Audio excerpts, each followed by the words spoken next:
asalaamaaleykum dal leen ak jàmm ki fi nekkoon jëwriñ buñ dénkoon wàllu jokko di communication ak télécommunication di maître Moussa Bocar Thiam li ko teree yegg ci haute cour de justice bëreetul bu ñu sukkandikoo ci Sud Quotidien mi ngi ñuy xamal ne tey jii ajjuma ñaar fukki fan ak juróom-ñaar ci weeru février le député yi nar a saytu ndax am déet dañu koy yóbbu ci li nga xam ne mooy haute cour de justice boobulee wot bi nga xam ne nag mi ngi am juróomi fan ginnaaw bi nga xam ne moom la commission des lois amaloon ci altine ñaar fukki fan ak ñett ci weeru février niñ leen wooloo foofu la ci assemblée nationale ci mbirub maître Moussa Bocar Thiam ak Abdoulaye Diouf Sarr ñi bokk ci boobule commission nag ñoom ñëpp bokkoon a wote boobule résolution maanaam ñu yóbbu maître Moussa Bocar Thiam ci haute cour de justice ngir atte ko jëmale ki li ñu teg ci ndoddam ci loolu leen waa Sud Quotidien di ñu xamal ne ci jamono joo xam ne député yu assemblée nationale dañ leen woolu ngir saytu mbirub maître Moussa Bocar Thiam moom nag dëkku na mbir mi bu baax a baax jaarale ko ci page am Facebook xamle na ne yeggee na waa conseil constitutionnel haute cour de justice procureur général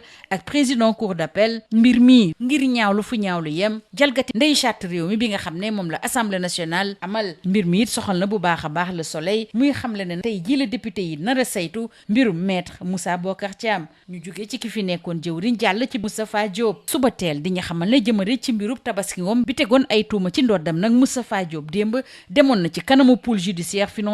waaye nag weddina tuuma bu baax a baax ci fàttali Tabaski Ngom bi nga xam ne mi ngi ci kaso bi xamle woon na ci biir enquête bi ne jëloon na ñetti téeméeri million ci kopparu CFA boo xam ne dafa bawoo ci ab alal boo xam ne dañu ko luubal jagleel ko financement campagne législative bu Moustapha Diop ci weeru novembre ci atum 2024 démb ci jàkkaarloo mag ci ñiy fare ci pôle judiciaire financier ki fi nekkoon jëwriñ di Moustapha Diop weddina tuuma bu baax a baax ndax xamal na leen ne musul jot benn koppar boo xam ne dafa bawoo ci Tabaski Ngom mu teg ci ni moom la sax amul lenn loo xam ne mën na ko teg ci table bi ngir firnde tuuma yooyu nga xam ne moom la teg ci kawam l'observateur yi dañuy yóbbu ci pôle judiciaire financier ginnaaw gi fi Moustapha Diop teewoon démb muy dellu si ci weddi tuuma yi nga xam ne def na ko ak tuuma yu doy waar yi nga xam ne daal jàpp na ne moom lañ teg ci ndoddam ak it kàddu yi nga xam ne moom la yëkkati kanamu boobule kuréel ñu jàll nag ci ndogu bi nga xam ne moo la am ci palais de la république tey jii ci ajuma ji te mu soxal lool vox populi président Bassirou Diomaye Faye bu moyul daal du député Pastef yépp fa nar a teew ndax ñenn ñi dañoo fas yéene du mooyu mbir mi moo tax mu samp ab laaj mbaali la nag du gën a ñëw yokk xar mi ka raw jëmale ci ñàkk déggoo bi nga xam ne moom la ñuy ruumandaat ci bopp réew mi waa vox populi xamle nañu nag du ñëpp nar a teew ci boobu leen ndogu mu jox ci kàddu Cheikh Bara Ndiaye nee na taxawaay bi ñuy am jëmale ci Diomaye dafa aju rek ci taxawaay bi nga xam ne moom ci boppam am na ko ci kanamu Ousmane Sonko keneen koo xam ne it àdduna ci di Cheikh Omar Bamba Diop moom nag ñaawlu na bu baax a baax taxawaayu njiitu réew mi ndax kenn mënul xam ci lan la aju ci dëgg-dëgg moo tax it mënu ci ànd benn yoon ak lu mën a am waa 2 minutes pour lire l'essentiel di xamle ne ndab li fees na lool ci tuuru la jëm ci diggante Diomaye ak Pastef waaye nag ci ngoon danañu bokk reerandoo ci palais de la république yooyu la ndaje ñuy amal ci palais de la république soxal na it waa yor bi ñuy xamle ne palais bi fi mu toll ni ne mun nañu ko méngaleeg beneen màkkaanu Pastef ak audience yu bëri yi nga xam ne moom la fa njiitu réew mi di Bassirou Diomaye Diakhar Faye di amal ak ñi nga xam ne ñooy cadre yu Pastef bi nga xam ne fa la bawoo waa yor bi samp si ab laaj ndax njiitu réew mi dafa bëgg juboowaat ak waa Pastef donte nag samp na coalition bii di Diomaye président wala rek ay pexeel rek la lal ngir mën a teg loxo ci Pastef ñu des ak gouvernement bi rawatina nag kàddu yu tàng jër yi nga xam ne moo bawoo ci cadre yi bokk ci gëm sa bopp ñu leen di duppee les jàmbaar ci seen jàkkaarloo taskatu xibaar yi démb yëkk nañ lu mel na xeme nguur gi lee jëmale ci wuy ji suñu borom bu étudiant bi di Abdoulaye Ba ci université Cheikh Anta Diop bu Ndakaaru waa gëm sa bopp xamal waa tribune ne nag danañu yeggee mbir mi cour pénal international te it bépp kuréel boo xam ne day yëngu ci wàllu ak doomi aadama it danañ ko yeggee ndax faaw mbir mi leer waa gëm sa bopp la ñuy desal ndax ci biir 2 minutes pour lire l'essentiel ñaawlu nañ it taxawaayu premier ministre Ousmane Sonko jëmale ci borom ñaari tur yi ci loolu la sax waa l'observateur jagleel pàcc bu yaatu coppite yi nga xam ne moom lañ indi ci article 319 bu code pénal jëmale ci wàllu wi rawatina nag li nga xam ne moo làqu ci gannaaw te si waluñu ko benn yoon jëmale ba tey ci borom ñaari tur yi ak bañ bi nga xam ne moom la nguur gi bañ jëmale lu bor bi ci suñu réew ak it wàllu campagne jënd ak njaay jëmale ci wàllu gerte waa Vox Populi sekk waxtaan ak Madana Kane am na ay ndénkaane yoo xam ne moom la def jagleel ko waa nguur gi jëmale ci borom ñaari tur yi nag mi nga xam le ne bu dee dañoo gën a bëgg a taral daani li gën a gaaw mooy rek fexe ba criminaliser ko ñu des ak nguur gi bu ñu sukkandikoo ci Sud Quotidien mi ngi def kéem kattanam ba ci atum 2026 bi lee mu mun a am 200 milliards ci kopparu CFA démb la doon amal lii ñu duppee appel public à l'épargne bu njëkk bu atum 2026 ki ka xamle mooy ministère bi ñu dénk wàllu finance ak budget te Cheikh Diba ne ca boobu l'enquête muy dellu si nag ci intérêt yi nga xam ne moo ci aju ñu des ak nguur gi ndax bu ñu sukkandiku waa Walf Quotidien fi mu toll ni seeni mbir yombul dara li ko waral mooy préavis de grève yi nga xam ne mi ngi bawoo ci ñiy yëngu ci wàllu dem beeg dikk bi ak li ñu comp ci payoori jàngalekat yi te mu jur coow ci mim réew Sénégal bi nga xam ne jëmale ci li nga xam ne mooy tukkee ci wàllu géej gi nag maanaam wàllu napp mën nañu ko tiital li ko waral mooy bi ñu sukkandikoo ci Le Soleil ci ñeenteelu ndaje bi nga xam ne moom la ñu doon amal jëmale ci wàllu alam bi ak lépp lu jëm ci wàllu li ñu wër ci suñu réew professeur Cheikh Mbow jiite centre de suivi écologique mi ngi xam le ne ci diggante atum 2005 ak atum 2023 nemmeeku yu doy waar yoo xam ne moo am ci biir géej gi te nag li ko gën a yokk mooy tabax yu bëri yi nga xam ne moom la ñuy amal ci jamono ji wàllu mbéy mi ak it wàllu usines yi ci wàllu njàng mu kaw bi nag jàpp leen ne démb jëwriñ bi ñu dénk wàllu wi professeur Daouda Ngom daloo na kuréel bi nga xam ne moom la ñu dénk mu rattaxal diggante yi nag ci daara yi kawe yi xam le ne mëbët bi mooy fexe ba gën a rattaxal diggante yi boole ci ñëpp nag ci biir université yi wàllu tàggat yaram nag li ci gën a fës bokk na ci lajj bi nga xam ne moom la équipe bu Sénégal ci wàllu basket am démb ci kanamu Côte d'Ivoire ki seen match bu njëkk jëmale ci éliminatoire coupe du monde bu atum 2027 Sénégal dafa war a def kéem kattanam ëllëg ci gaawu gi ci kanamu équipe bu Madagascar bi nga xam ne moom it ñàkk na match mu njëkk ci kanamu RDC ñu jeexale kooku wàllu lomb ak ëttu yéenekaay yi ñu xëyandool bu ci mel ni Le Soleil Sud Quotidien ñuy waxtaane combat bi nga xam ne moo war a am ci diggante Boy Niang 2 ak Reug Reug ginnaaw gi ñu ko dàqee ci ay yoon yu bëri mujj nañ ko jàpp nag ci juróom-ñaari fan ci weeru juin ci atum 2026 balaa ñu ca yegg ñun fii la ñuy yem ci ëttu yéenekaay yi ñu xëyandool yendoog jàmm. Bonjour. L'ancien ministre de la Communication, des Télécommunications et du Numérique, Maître Moussa Bocar Thiam, est à un pas de la Haute Cour de justice. En effet, d'après Sud Quotidien, c'est ce jour, vendredi 27 février, que les députés vont examiner le projet de résolution portant sur sa mise en accusation devant cette juridiction d'exception. Ce vote intervient 5 jours après celui de la Commission des lois tenu le lundi 23 février. Toujours d'après Sud Quotidien, convoqué aux fins d'examiner les projets de résolution relatifs à sa mise en accusation ainsi qu'à celle de son ex-collègue Abdoulaye Diouf Sarr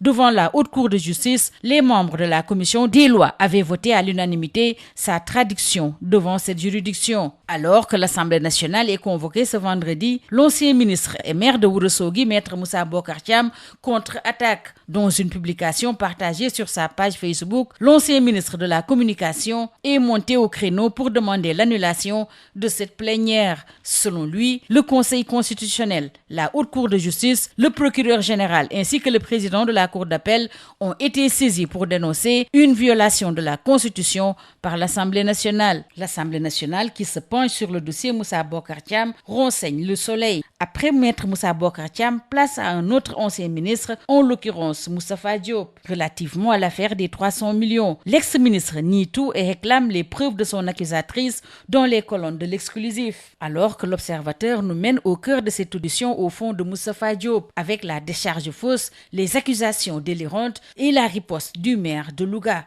Moustapha Diop conteste les accusations devant le pôle judiciaire, informe Soubatel. Pour rappel, placé sous mandat de dépôt, Tabaski Ngom avait affirmé dans le cadre de la procédure avoir remis 300 millions de francs CFA issus des fonds détournés afin de financer la campagne législative de Moustapha Diop en novembre 2024. Des déclarations qui constituent l'un des points centraux de l'enquête menée par le parquet. Et retenez avec Soubatel que l'ancien ministre a catégoriquement rejeté les accusations portées contre lui lors de son audition. Intéressons-nous avec Vox Populi au ndogu présidentiel au Palais de la République avec le président Bassirou Diomaye Diakhar Faye qui est boycotté par certains élus de Pastef, ce qui pousse le confrère à s'interroger sur un risque d'accentuation des fractures au sommet de la majorité. Le confrère de donner la parole à Cheikh Bara Ndiaye qui déclare, je cite, « Notre comportement à l'endroit de Diomaye dépend de celui qu'il a envers Sonko, alors que Cheikh Oumar Bamba Diop dénonce une ambiguïté et une inflexion majeure qu'il ne peut cautionner. Yor bi s'intéresse également aux retrouvailles systématiques au Palais de la République. Le palais semble devenir, d'après le confrère, l'extension du siège de Pastef, avec les audiences successives du président Bassirou Diomaye Faye avec les cadres de son parti d'origine qui suscite un certain malaise politique. Cette proximité soulève une interrogation majeure. Cherche-t-il à restaurer une réconciliation authentique malgré sa coalition Diomaye président ou orchestre-t-il une subtile stratégie pour asseoir son contrôle sur l'appareil du Pastef? S'interroge Yor bi. Retenez avec 2 minutes pour lire l'essentiel. La coupe est pleine, mais Diomaye et Pastef soupe ce soir au Palais de la République. Au même moment, Gëm Sa Bopp saisit la Cour pénale internationale et dénonce le compromis inavoué de Sonko sur l'homosexualité. Lit-on dans les colonnes de 2 minutes pour lire l'essentiel. De la rupture proclamée à la trahison nationale, la direction stratégique des cadres Jambar s'est prononcée sur la gestion du pays, dans les colonnes de critique. La gestion du pays par le couple Diomaye-Sonko intrigue cette directoire qui dépeint un tableau un peu plus sombre du pays. Ces cadres qui qualifient la campagne agricole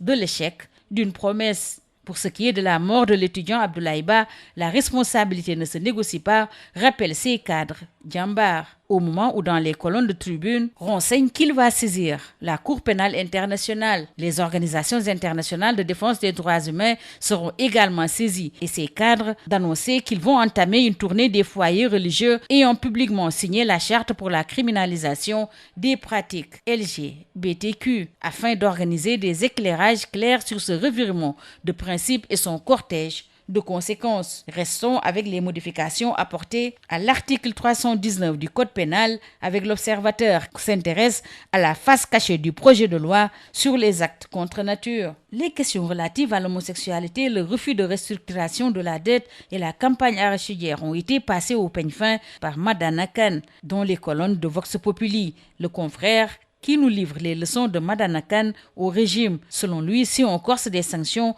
on devrait pouvoir criminaliser. Restons avec le gouvernement, notamment le premier appel public 2026 à l'épargne publique avec Dakar qui vise 200 milliards de francs CFA d'après Sud Quotidien. L'État cherche 200 milliards de francs CFA selon l'enquête. Les intérêts varient entre 6,40 et 6,95% et sont exonérés de tout impôt pour les résidents, signale le confrère, qui rappelle que c'est un outil important dans le cadre de la gestion active de la dette bancaire locale. Le Soleil s'intéresse ce matin au 5e annuaire sur l'environnement et les ressources naturelles, avec la pression maximale sur les eaux. Et le confrère de nous faire part de l'analyse du professeur Cherbo, directeur du Centre de suivi écologique. Entre 2005 et 2023, ce centre a noté une pression accrue sur les nappes souterraines alimentées par l'urbanisation, l'agriculture irriguée et les besoins industriels.